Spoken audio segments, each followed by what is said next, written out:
Bueno, 20 minutos de las 11. ¿Cómo pasa la mañana? Y estamos en radio, estamos en televisión y estamos con un caro amigo que yo lo invito porque me cayó bien siempre. Creo que es la segunda vez que está con nosotros después de 2 años más o menos. Y vuelve con más enérgico que nunca porque quiere ubicarse en uno de los curules ahí en la Cámara Alta por la lista 40, opción 15. Él se llama Najib Amado, tiene 46 años, se postula a senador.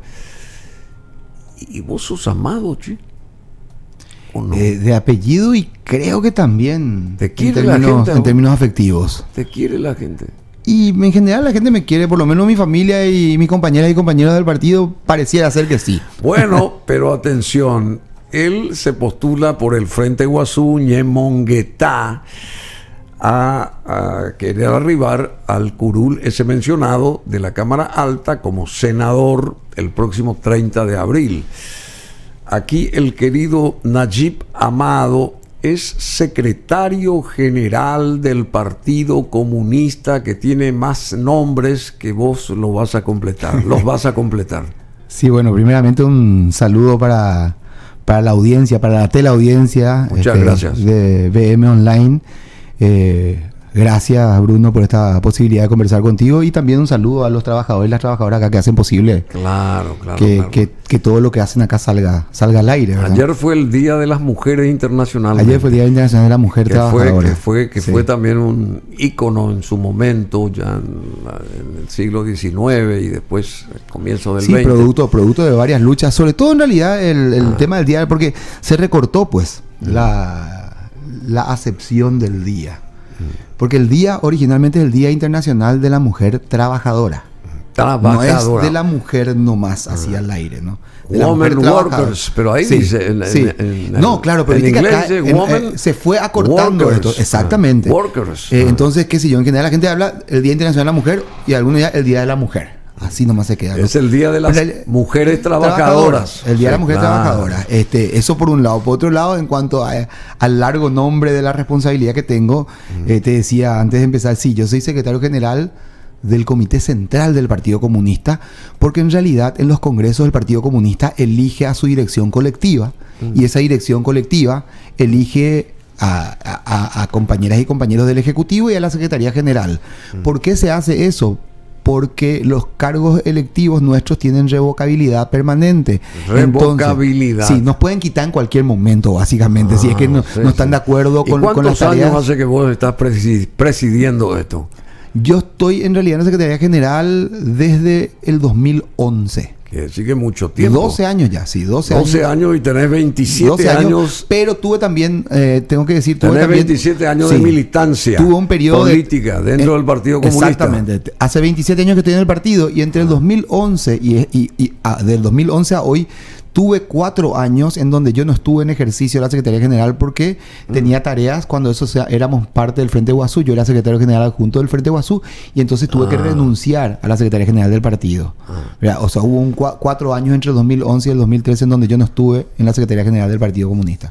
Decime, ¿qué es ser comunista? ¿Por qué hay mucha gente que cuando uno le tiene un amigo comunista, se toma la cabeza? ¿Qué es ser comunista? Por respeto al tiempo de radio, voy a rápidamente colocar un tema bastante más complejo, pues, ¿verdad? Sí, no, ya sé. Bueno, ser comunista sintéticamente. Ser comunista es, para mí por lo menos, es defender los intereses de las mayorías trabajadoras. Y nosotros decimos de otra manera, de quienes todo producen. Porque esto insisto mucho, y la gente que me escucha ya le debe parecer muy repetitivo, ¿verdad? Que me escucha siempre, ¿verdad? Pero si nosotros nos fijamos, pues todo lo que nos rodea acá, este es un estudio de cierta complejidad, ya con muchos equipos. Bueno, todo lo que existe acá es producción de gente trabajadora.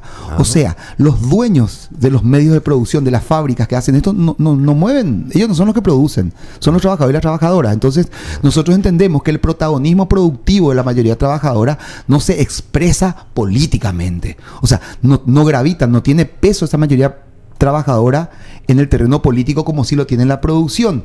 Y nosotros creemos que eso es el resultado de una cultura, de una forma de construir la manera de ver, de ver al mundo y de vivir en el mundo, que está dominado por los dueños de las grandes empresas, los grandes bancos, las grandes tierras, e insisto con esas figuras de las grandes empresas, grandes bancos, porque el otro día en Ciudad del Este, en un programa de radio, decía: si esta persona, pues había una persona que tiraba mensajes atacándonos, ¿verdad? Entonces le pregunté al tipo: ¿vos le conocés a él? Sí, le conozco, porque era amigo de la radio, digamos. Le pregunté: ¿esta persona que está escribiendo tiene $1 millón consigo?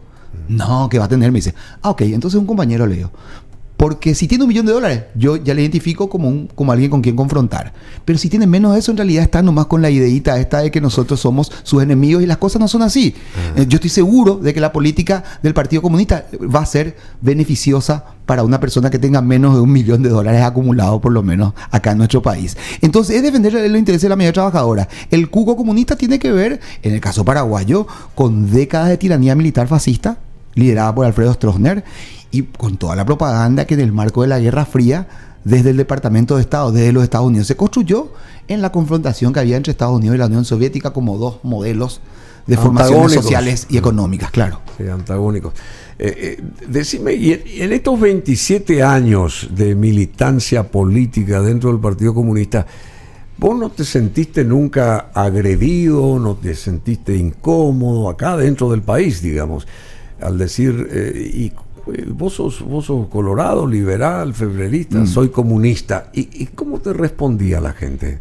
Y bueno, de todo un poco. Yo creo que en general las mujeres y los hombres, en todas partes, sufrimos situaciones de violencia, de agresión, ¿verdad? A lo largo de nuestra vida. ¿Qué tipo de violencia? No, de todo hay un poco. Con el tema del comunismo, lo que mucho pasa es que a mí me tocó entrar al Partido Comunista en 1996. Cuba estaba en el periodo especial, se contaban los días para que caiga. La Unión Soviética había caído. Todos los países del este de Europa que desarrollaban lo que se conoció como socialismo real habían caído.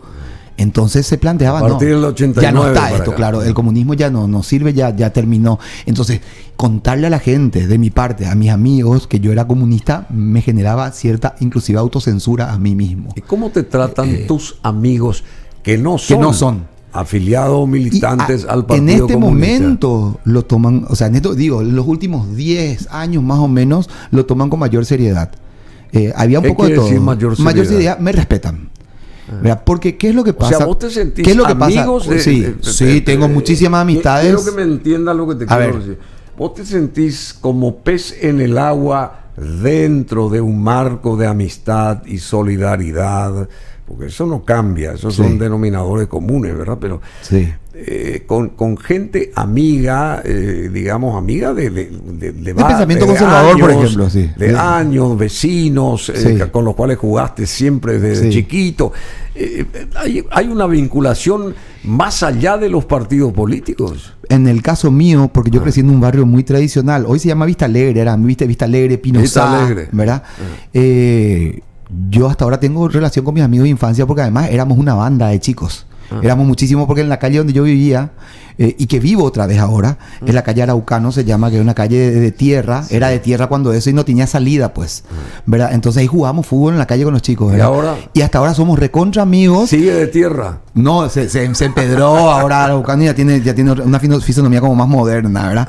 Pero nosotros seguimos teniendo reuniones entre amigos que nos conocemos hace 40 años atrás, ¿verdad? Claro. Y hay un respeto, porque ¿cuál es la experiencia, por lo menos mía, y creo que de algunos camaradas también, nosotros nos decimos entre los compañeros y compañeras del partido, cuando la gente se acerca y nos conoce, se rompe un poco ese cuco, ¿verdad? Porque en realidad nos empiezan a preguntar también, pero exactamente qué es lo que proponen. Y entonces van entendiendo que hay una lógica y una racionalidad de nuestra parte, y además lo que tenemos a nuestro favor, muchas veces tildados de idealistas o de muy ingenuos, es que tenemos una honestidad. Se nota eso.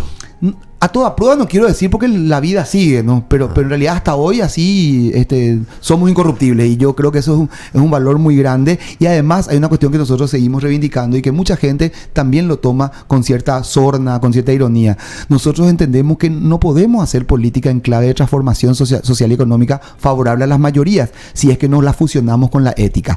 Hay mucha gente, buena gente, honesta, que piensa que en política no hay que juntar la ética con la política.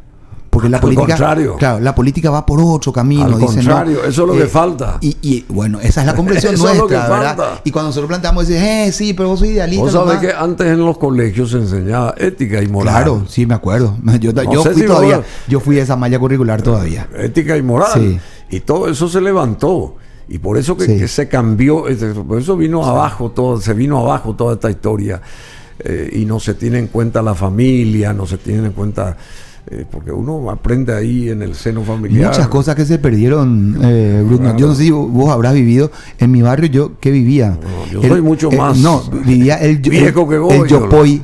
¿Viste esta cuestión? ¿Viste que antes se compartía comida entre los vecinos? Sí, claro. Mira, hice sopa paraguaya, si la vecina Claro, traía, ¿verdad? claro, Todo eso se fue claro. perdiendo. Yo le digo a mis hijas que yo, siendo pequeño todavía en primaria, me iba en ómnibus y eso al colegio. Yo entraba en el Dante Alighieri, en el centro. Tenés 3 hijas grandes ya. Sí, 3 hijas. Bueno, la más chiquita está por cumplir 11 años. La del medio tiene 15. Y Que la son, mayor y la mayor 27. 27. Sí. O sea que 3, sí, chicas grandes, inteligentes. Y sacaron lo del padre también, ¿o no? Y mira, en general, o sea, todas me apoyan. Obviamente la que está la que me está ayudando en el terreno ya de esta campaña electoral es mi hija más grande, tiene 27, porque 27. las más chiquitas son chicas, ¿verdad? ¿Cómo No. se llama la de 27? Tatiana. Tatiana, qué lindo. Sí. Bueno, y vos entraste en el Cristo Rey. ¿Y No, qué- en el Dante Alighieri. Perdón, Dante Alighieri. Sí. Sí, Mi ahí en padre el también, centro, Alberto Maitá. mi padre también entró ahí. El ingeniero de Bernardi fue su compañero, también entró ahí. Augusto Montanaro también entró ahí en el Dante Alighieri. El nieto de Sabino Augusto Montanaro era mi compañero de colegio. No. También. te Sabino cuento. Augusto Montanaro Bueno, también entró ahí. Su, te quiero su decir, nieto era también, compañero su nieto de también mi- era mi compañero de era colegio. el compañero de mi padre y compañero de Bernardi, eran de la misma camada. La mamá de Mina Feliciangeli también era compañera de ese grupo de chicos, ¿verdad? De mi padre y qué sé yo. Ahí se educó ahí en el Dante Alighieri. Bueno, ¿y qué sacás del Dante Alighieri? De esa época, a ver, ¿qué podés recordar? Hay diferentes caracterizaciones, creo, del Dante, ¿verdad? Y primero que, fíjate vos, que yo no terminé en el Dante. Yo salí del Dante y me fui a otro colegio. Pero el único grupo de ex compañeros con quien yo me veo con mayor frecuencia es el grupo de mis compañeros del Dante, porque es donde estuve 8 años. El mayor tiempo. Claro, 8 años. Hemos construido afecto y hasta ahora nos encontramos, ¿verdad? Hasta ahora nos encontramos. Del Dante tiene una rigurosidad educativa, que eso es real, ¿verdad? En los terrenos de lógica formal, matemática, castellano. Pero en esa época vos no te manifestabas como comunista. No, yo era chiquito, yo salí del Dante cuando tenía 13 años. Claro, por eso Sí, vos sí. estabas pero ajeno el a Dante, esto. el Dante, sin ánimo de golpear, yo no sé cómo está ahora mismo el colegio, pero para mí hoy, a tiempo y con las herramientas que tengo hoy, yo entiendo y veo mi época de estudiante de los 80 y en mi opinión esa forma educativa tenía una expresión filofascista. ¿verdad? Filofascista, Sí, claro. viste, así, viste, mucho orden, mucha disciplina, poco debate entre los La estudiantes. época de Mussolini. Claro, poco debate entre los estudiantes, ¿entendés? Sí, de aquella y eso época. tiene, o sea, a la larga tiene muchos elementos negativos, pero viste que cuando te obligan a hacer algo y vos no tenés otra, claro que desarrollás también Pero lo que pasa potencialidades. es que acá se confunde esa suerte de rigidez con una cuestión fascista, porque No, una cosa es la firmeza, ¿verdad? O sea, la claro, firmeza. Yo creo que nosotros, ¿por qué llegamos a este estadio acá en Paraguay? Y no quiero que nadie se enoje, o que lo menos posible se enojen, ¿verdad? O que estén en contra de lo que digo, que me entiendan bien. Es porque carecemos de un cierto orden, me parece. Acá tiene que haber más rigor. Eso no quiere decir que se salga la gente No al autoritarismo, a arrear gente que se los lleve preso. No estoy hablando de eso ni por asomo. Estoy diciendo que falta más rigor, falta más firmeza por parte de las autoridades, y que las autoridades sean más honestas. Claro, Porque lo que pasa es, Bruno, si no son honestas, ¿cómo se le va a respetar a las autoridades? totalmente. Lo que pasa es, Bruno, que la construcción social y económica de nuestro país, a los efectos de los intereses que tienen los grandes capitales en el mundo, se desarrolló en un terreno predominantemente ilegal, sea en la evasión de impuestos, sea en los tráficos ilegales, y todo eso fue construido contradictoriamente, podríamos decir, para nosotros no es una contradicción, pero voy a colocarlo por la gente que piensa y tiene alguna experiencia por acá, contradictoriamente, entre comillas, en tiempos de muchísimo autoritarismo. O sea, el gobierno de Alfredo Stroessner, porque la gente dice, Stroessner tuvo mano dura, pero bueno, fue un gran estadista, y nosotros decimos, los datos no dicen eso. En tiempo, Stroessner desarrolló a amplia escala la corrupción, el narcotráfico se desarrolla en tiempos de Stroessner. Hubo un robo para una camarilla, desarrolló esta idea que suena tan bien, pero que es tan perversa, que estamos colocando también nosotros, que es el tema del país de los amigos. Vos tenés contacto y avanzás. No hay un mostrador impersonal en las instituciones públicas del país. No es que vos llegás y te dan lo que en derecho te corresponde.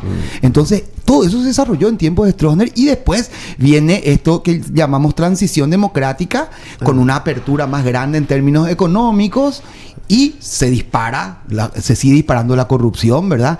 Y entramos en unas confusiones acerca de justamente lo que significan las plenas libertades, ¿verdad? Entonces hay una mezcla súper complicada, compleja, digamos, en nuestra sociedad. En una sociedad que tiene miedo de reclamar su derecho, ¿verdad? Que es hasta cruel con la niñez y la adolescencia muchas veces, y permisiva al mismo tiempo. ¿Viste esta relación de amor-odio, verdad? Sí. En donde le pegás duro y después le abrazás otra vez. Y eso genera muchas confusiones, sinceramente. Nosotros tenemos mucho que trabajar como sociedad, ¿verdad? Y yo no lo hablo saliéndome, o sea, tenemos que hacernos cargo. Decime, ¿cuántos afiliados tiene el Partido Comunista acá en Paraguay? El Partido Comunista en su depuración... O sea, sí, afiliados militantes, digamos, o sea, que se conocen, personas que se conocen, que están atentas a lo que emana del seno del Partido Comunista. Mira, la afiliación del partido, en la depuración que se hizo, se quedan alrededor de 5.000 y pico de afiliados y afiliadas, 5.000 y pico. Como todos los partidos que tienen afiliados, y el Partido Colorado es una gran demostración de eso, el porcentaje de gente orgánica a la militancia es bastante menor. Yo la ubicaría en alrededor del 10% de eso, ¿verdad? De gente que está vinculada, que realmente hace tareas permanentes, que tiene una reunión permanente, que se organiza en torno al proyecto político, ¿verdad? Más allá de la votación, más allá de la simpatía, ¿verdad? Esa es la realidad. Que a nosotros no nos gusta, y que tampoco es una realidad particular del Partido Comunista. Es una realidad general. Dijiste, hace 11 años, que estás al frente. Que estoy como secretario general nominalmente, sí. 11 años. Y vos te encargás de promocionar, de incentivar. Sí, hacemos los esfuerzos, ¿verdad? Nosotros tuvimos un proceso también contradictorio al interior del partido, en donde desde el 2016 en adelante, hace no mucho tiempo, hace 7 años, que realizamos lo que nosotros tenemos un giro político en la intención de recuperar atributos del partido, en términos también de lo que denominamos nosotros disciplina consciente, o sea, un funcionamiento más orgánico, y le estamos peleando desde ese momento, ¿no? Con más fuerza, porque nos dimos cuenta de que cometimos una cantidad enorme de errores, hicimos una autocrítica. Nosotros, para mí, y para la militancia del Partido Comunista, nuestra principal herramienta para crecer, cualitativa y cuantitativamente también, es la crítica y la autocrítica. O sea, mostrar ante la gente, ante nosotros, ante la gente, que asumimos los errores y que estamos dispuestos a enfrentarlos. Y eso, para mí, en lo personal, es un valor enorme, que constituye un elemento importante en términos de educación. O sea, si yo puedo hablar de educación, yo digo, el Partido Comunista me educó muchísimo. Decime, el ser comunista no va de la mano con creencias espirituales. ¿Vos no crees en Dios y ese tipo de cosas? Hay varios compañeros y varias compañeras que militan en el Partido Comunista que tienen creencias en Dios, o inclusive en otros tipos de religiones, ¿verdad? Sí, claro. O sea, nosotros no excluimos, digamos, porque además es un derecho humano, ¿verdad? Yo vengo de una familia comunista, entonces en el caso mío yo no tengo creencia religiosa, ¿verdad? Pero porque no tuve luego, o sea, desde niño. ¿A vos, por ejemplo, no te bautizaron? A mí me bautizaron, hasta ahí llegó. Hasta ahí Después llegó. No tengo, pero yo nunca yo nunca creí tampoco, ¿verdad? Y ¿nunca fuiste a la iglesia? En el caso de mi hija, no, ¿verdad? Sobre todo de estas dos últimas, porque son las que se crían conmigo. Mi hija más grande, pues, de una primera relación de juventud que yo tuve, no vive conmigo. Pero tiene una mente más... y más cercana a lo que se construye socialmente en nuestro país, ¿verdad? Lo tradicional, Mis hijas, digamos. claro, mi hija, la que tiene 15 y la que va a cumplir 11, ya se educaron conmigo y con mi compañera, y mi compañera también es del Partido Comunista. Sí, claro, lógico. Mi pareja, ¿no? Pero, y el que te inculcó todo esto del comunismo fue tu abuelo, tengo entendido. Mira, lastimosamente mi abuelo murió cuando papá tenía 12 años, entonces yo no lo conocí, pero él era militante del partido. Ah, ¿vos y no mi lo conociste a tu No, abuelo? murió cuando mi papá tenía 12 años. Ah. Mi papá tenía 12 años. ¿Por qué hablas de tu abuelo si no lo conociste, digamos? No, solo porque mi papá me transmitió eso. O sea, mi papá lo que hizo fue desde muy chiquito hablarme de las bondades, y te voy a decir de esta manera, idealizadas del comunismo. Bueno, yo supongo porque era chico y tal vez porque a él le faltaba también información, porque bueno, los procesos pues no son lineales, son contradictorios. De hecho, ese proceso de construcción de la Unión Soviética fue muy contradictorio, se cometieron muchos errores, hubo muchos problemas, etcétera, etcétera. Hay muchas lecciones que sacar de ahí. Pero yo, a diferencia del común de la gente, yo cuando tenía 5, 6, 7, 8, 9 años, entendía que el comunismo era lo mejor que nos podía pasar a los seres humanos. Entonces yo crecí con esa idea. Sí. Después no me involucré, después siguió mi vida, etcétera, etcétera. Y a los 19 años, cuando Ananías Maidana le visita a mi padre, buscándole a los hijos de los comunistas, etcétera, en Ciudad del Este. Nosotros vivíamos cuando en Ciudad del Este. Ahí es donde yo me empiezo a involucrar. Bueno, Patrocinio Amado fue tu abuelo. Ese era mi abuelo, sí. ¿Y tu padre vive todavía? Mi padre vive, Aníbal Amado se llama. Él es economista, vive en Ciudad del Este. Él se quedó por allá. Pero tu abuelo fue el de Mi abuelo fue militante, él militó. Claro, el de mayor arraigo. De hecho, falleció a consecuencia de torturas, detenciones. O sea, eso le afectó muchísimo en su salud, ¿verdad? Bueno, porque falleció a los 47 años, casi más o menos a mi edad. 47 años falleció. Sí. Muy joven. Sí, lamentablemente. Vos tenés 46. Sí. Y Ananías Maidana fue un símbolo del Partido Comunista. Sí, bueno, Ananías Maidana.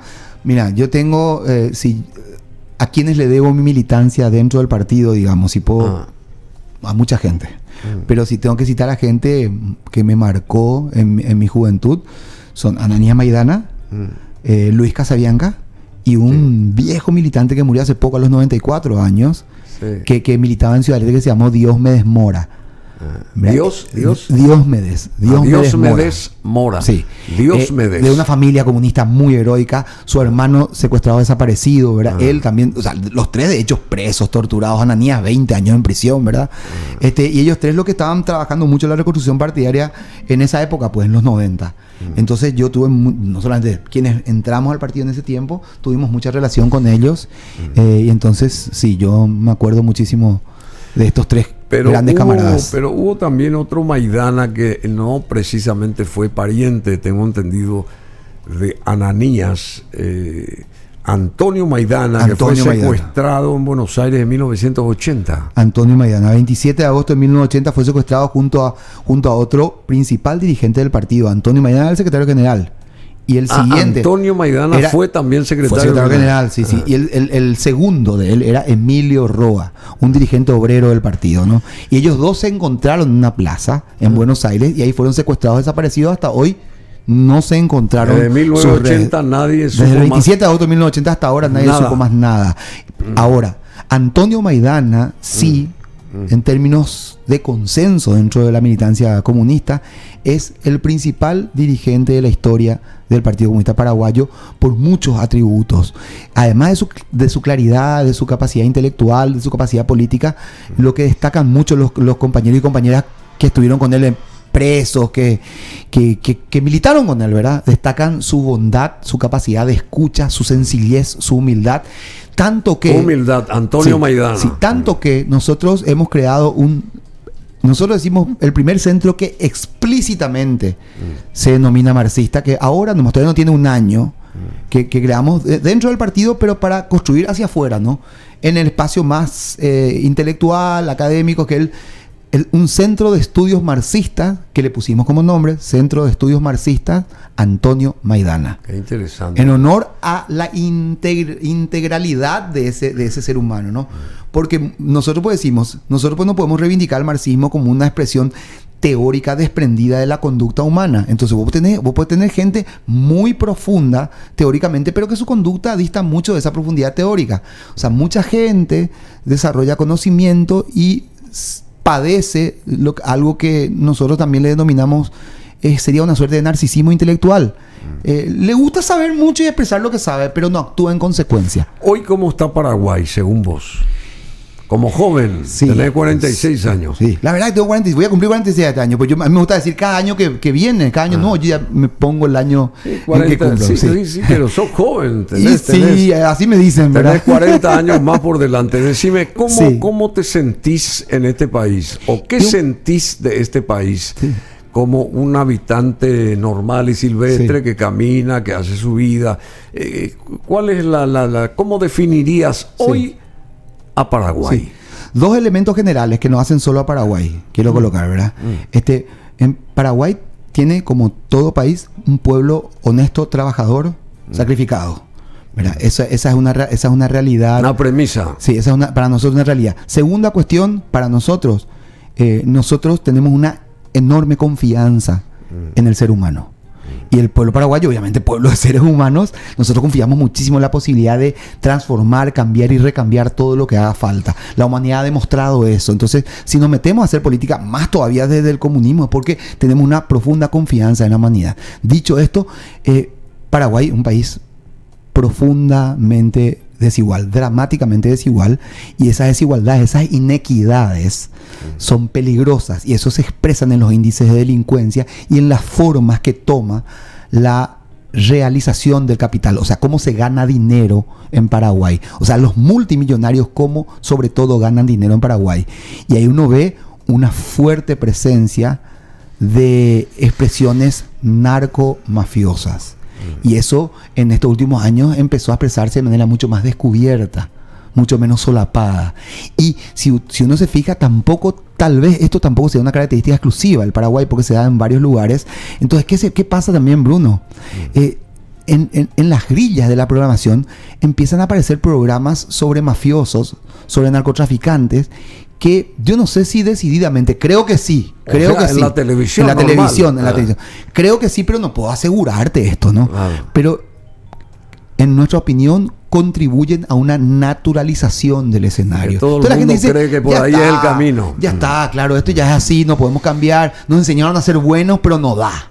No da. Y además, el ideal de bienestar está envuelto en lo que nosotros llamamos una fascinación burguesa. O sea, la estética de los millonarios es la que domina en nuestro ideal de bienestar. Nosotros creemos que podemos ser felices y podemos realizarnos con otra estética que es más, ¿Con qué estética ustedes pueden desarrollarse y ser felices? Sí, nosotros creemos que existen elementos concretos para poder consumir en términos alimenticios, en términos de vestimenta, en términos de vivienda, y que sobre eso, si nosotros logramos que los elementos materiales estén por fuera de la capacidad de comprar, que no estén relacionados con eso, nosotros entendemos que los seres humanos tendríamos mucho más libertad de creación.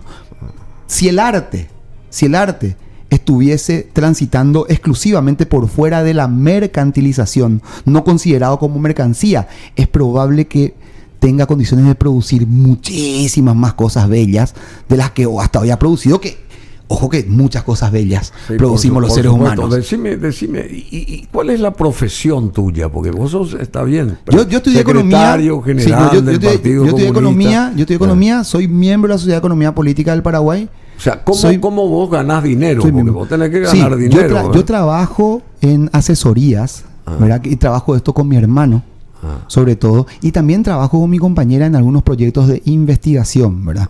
Que nosotros hace poco, por ejemplo, con mi hermano en consultorías más concretas, ¿no? Más privadas, y las consultorías tienen más relación con organización y método, ¿verdad? Y con mi compañera más en investigación de archivo documental. Hace poco hicimos nosotros un trabajo que a mí me parece muy bueno, ¿verdad? Muy bueno, muy interesante, y que todos deberían entrar a conocer, que es el archivo público de la poeta Carmen Soler.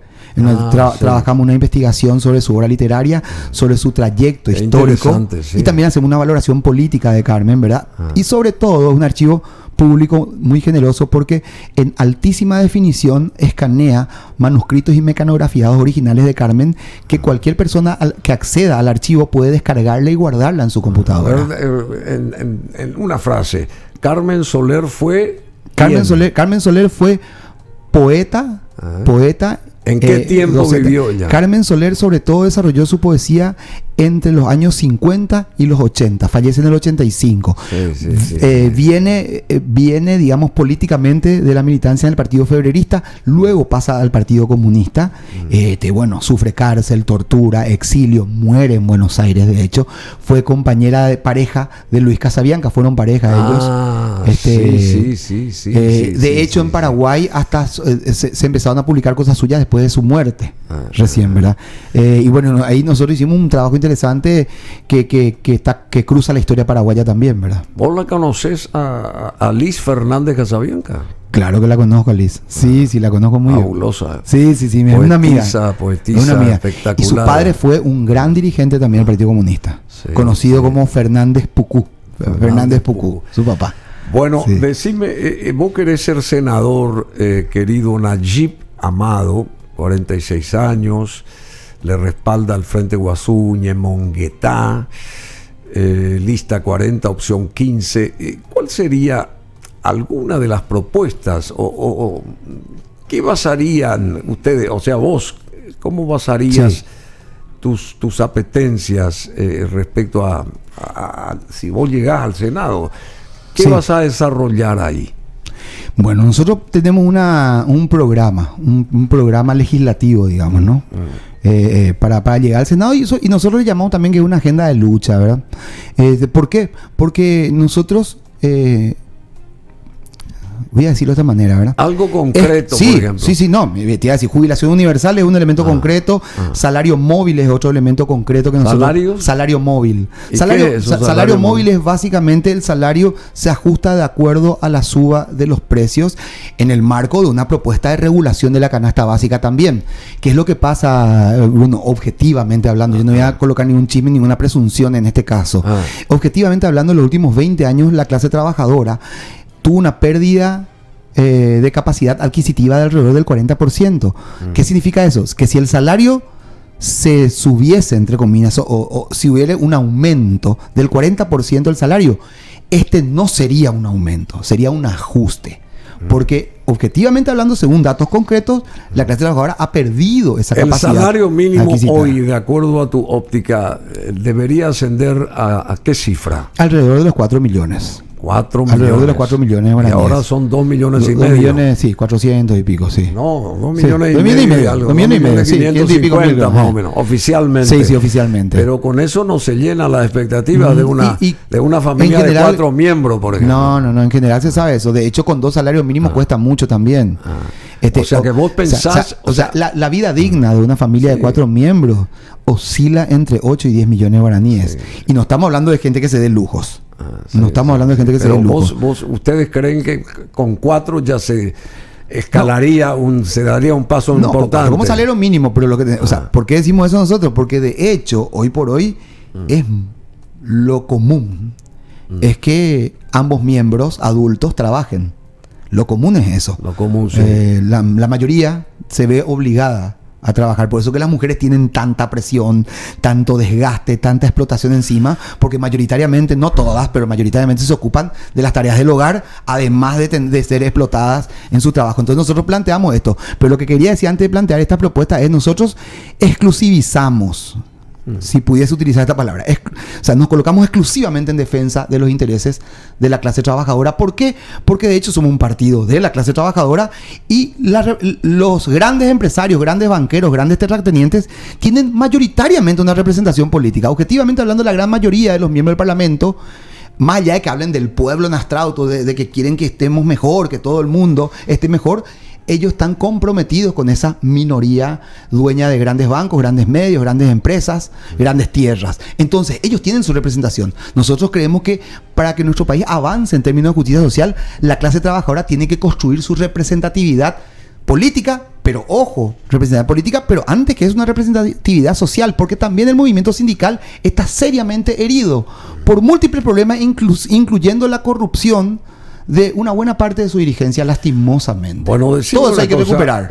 Bueno, sí, menuda vamos tarea. a llegar al año 3000. Decime una cosa, yo creo que rápido podemos recuperar esto en la medida. Porque sí. los procesos sociales pues son así. De repente explota y pasa, claro, tensa esto y avanzamos. ¿Y cómo ustedes pretenden pelear, romper estructuras, justamente, y sí, pelear contra las estructuras de los partidos tradicionales, desde el Partido Comunista que lo presidís vos? ¿Cómo piensan ustedes, digamos, sacar la cabecita y decir, por acá tienen que ir, muchachos? ¿Cómo hacen eso?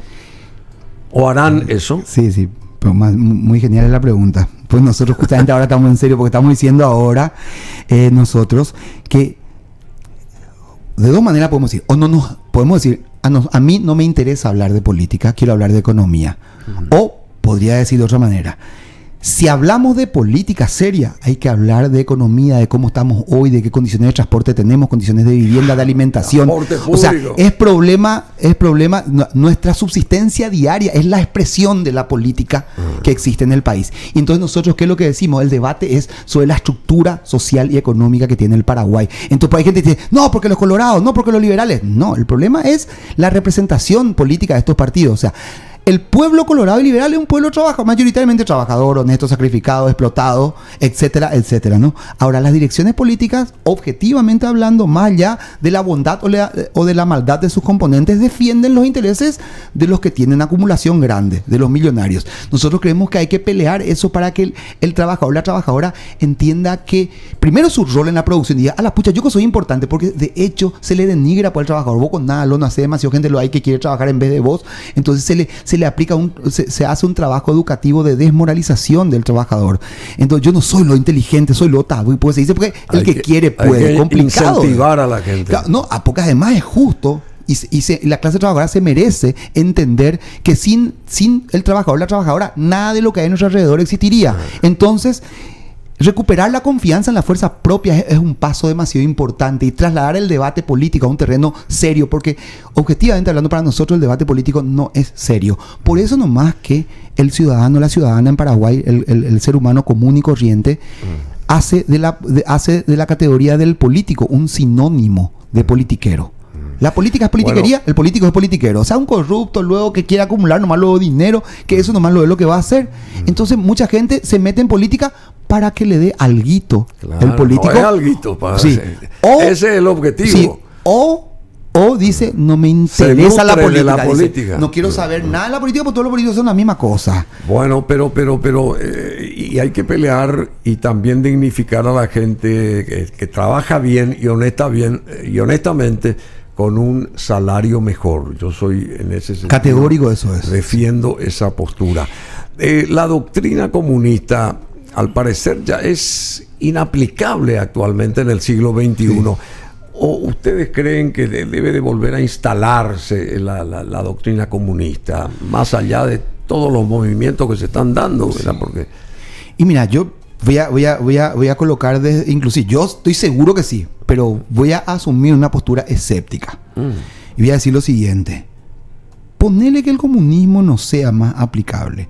¿Cómo podríamos saber eso si nunca existió una expresión del comunismo en términos concretos? Y cuando digo esto, quiero aclarar: lo que fue la Unión Soviética, lo que es Cuba, lo que fue todo el bloque del este europeo, lo que es China, lo que es la República Popular Democrática de Corea, lo que es Vietnam, lo que es Laos, son, en nuestra opinión, procesos de transición al socialismo. ¿Por qué? Porque el comunismo supone la destrucción del Estado. Si existe un aparato estatal, no puede existir comunismo.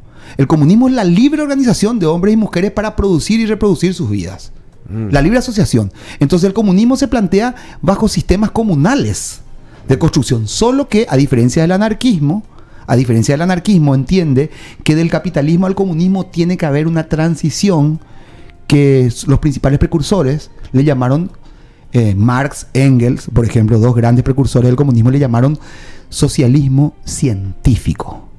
Un periodo en donde se construye un aparato estatal a imagen y semejanza de las mayorías trabajadoras, dirigidas por las mayorías trabajadoras, para eliminar los privilegios de las patronales y construir un sistema en donde ya no haga falta un ente de coerción que te exige, te domina y que es el Estado. Entonces, o sea, lo que te digo con esto, Bruno, lo que para nosotros está deslegitimado es este modo de producción capitalista que objetivamente construye desde fascinaciones peligrosas y perversas hasta expresiones de relación que se estriban, se anclan muy fuertemente en la indiferencia, en el cada uno para sí, en el sálvese quien pueda, en ese individualismo, en ese individualismo que rechaza la complementariedad en la práctica, que habla de la solidaridad, pero que construye un doble discurso, claro, y una construcción hipócrita que en la práctica que hace de los seres humanos nos escinde, y entonces decimos esto y hacemos esto, y eso no le hace bien a la sociedad, y sobre todo a cada persona no le hace bien eso, por eso te carcome en tu conciencia, aunque no te des cuenta. Qué bien explicas. Y la escisión está justamente de moda ahora, ¿verdad? Decime, y ese avance socialista, para no decir comunista, porque son dos términos prácticamente iguales, ¿verdad? Claro, y mucha gente lo iguala. Ese avance socialista en América del Sur, ¿vos estás de acuerdo con eso? ¿Y cómo se manifiestan estos líderes? El caso de Petro en Colombia, el caso de Boric en Chile. ¿Cómo ves? Mira, yo sí. ¿Qué visión te agradezco de vuelta esta pregunta porque la gente confunde muchas cosas, ¿no? Nosotros, voy a hablar del Partido Comunista Paraguayo. Un minuto tenemos, un minuto. El Partido Comunista Paraguayo entiende que esos son gobiernos democráticos que gestionan el capitalismo. En nuestra opinión, esos gobiernos no persiguen el socialismo. No son socialistas, no son de izquierda. Ni Lula, ni Alberto Fernández, ni López Obrador en México, ni Petro en Colombia. Son gobiernos progresistas. Y en este caso te diría, ni siquiera iguales al progresismo de hace 10 o 15 años atrás. Estos son progresismos de centro-derecha. ¿Sí? ¿Por qué es lo que pasa acá, Bruno? Y cierro con esto. Tanto el Estado paraguayo como en general los estados en el mundo y sobre todo en nuestra América están muy apabullados en deudas, no tienen margen de maniobra. Por eso nosotros decimos que hay que desmontar este Estado que hay en Paraguay. Imagínate, ahora en agosto tiene que pagar el Estado $700 millones en bonos. ¿Cómo va a hacer eso? ¿De dónde va a quitar el dinero? No tiene condiciones. Por eso nosotros decimos aquellos que dicen tal dupla vamos a mejorar. Nosotros decimos mentira. Claro. Ni Peña, ni Euclides, ni Efraín, no tienen condiciones. Esto va a seguir más o menos así como estamos. Creemos que no es lo mismo que gane Peña a algún gobierno de la oposición. No es lo mismo. ¿Nosotros qué decimos? Hay que derrotar al coloradismo en las urnas para confrontarle al gobierno que asuma desde las calles, con políticas, con propuestas, con una unidad de las mayorías trabajadoras, porque ningún gobierno va a ser favorable a la mayoría trabajadora, ni aunque tenga la voluntad de serlo, porque no hay condiciones estructurales para llevar adelante eso. Bukele, ¿está de acuerdo o no con Bukele? No. Lo que pasa es que Bukele vende algo y nosotros sabemos por compañeros mismos de El Salvador y compañeras de El Salvador que él es un tipo súper autoritario, es un empresario multimillonario, él vende una imagen de cosas. Es como, ¿sabes? Como las cosas que se hacen acá, famoso, un empedrado, dice, está todo empedrado estos 10 kilómetros. Y hacen la foto. Ahora tú en Villarrica me mostró un amigo, justo en la curva, hicieron un empedrado. Para quitar la foto en la curva, está listo el empedrado. Eso no es el empedrado. 100 metros. El resto cobraron y corrompieron. Bueno, Bukele hace ese tipo de cosas. Es un chanta de la gran 7 Bukele. Lastimosamente mi tocayo, ¿verdad? Bueno, Najib, claro, Najib, Amado, interesante nuestra charla. Tenemos que dejarte por ahora, pero después tenés que volver, por supuesto. Senador quiere ser por la lista 40, opción 15, Frente Guazú, Ñemongueta, y sabe mucho y es un chico muy, muy noble, muy honesto, por lo menos se lo percibe así. Y es interesante ese tipo de charlas porque uno está así muy cerca del interlocutor, digamos, y entonces la persona invitada y uno capta otro tipo de cuestiones que a través de vía Zoom y ese tipo de cosas que yo rechazo eso porque no es la misma cosa. Bueno, te agradecemos mucho, Najib. Muchísimas gracias. Seguí haciendo. Muchísimas gracias a ustedes. Yo creo, Bruno, honestamente, que la presencia nuestra en el Congreso y en la política paraguaya le hace bien a todas y a todos. Nosotros vamos a construir la contraparte de trabajadora. Estamos construyendo eso para poder mejorar las condiciones y seguir debatiendo con la mayor racionalidad posible. Pero creemos que le hacemos bien en realidad a todas y a todos, a la política paraguaya sobre todo. Bueno, muchísimas gracias por el espacio. No, por favor, al contrario. Aquí está un tema que se llama África. A ver, 4 minutos de las 12. Weezer es el grupo en vivo.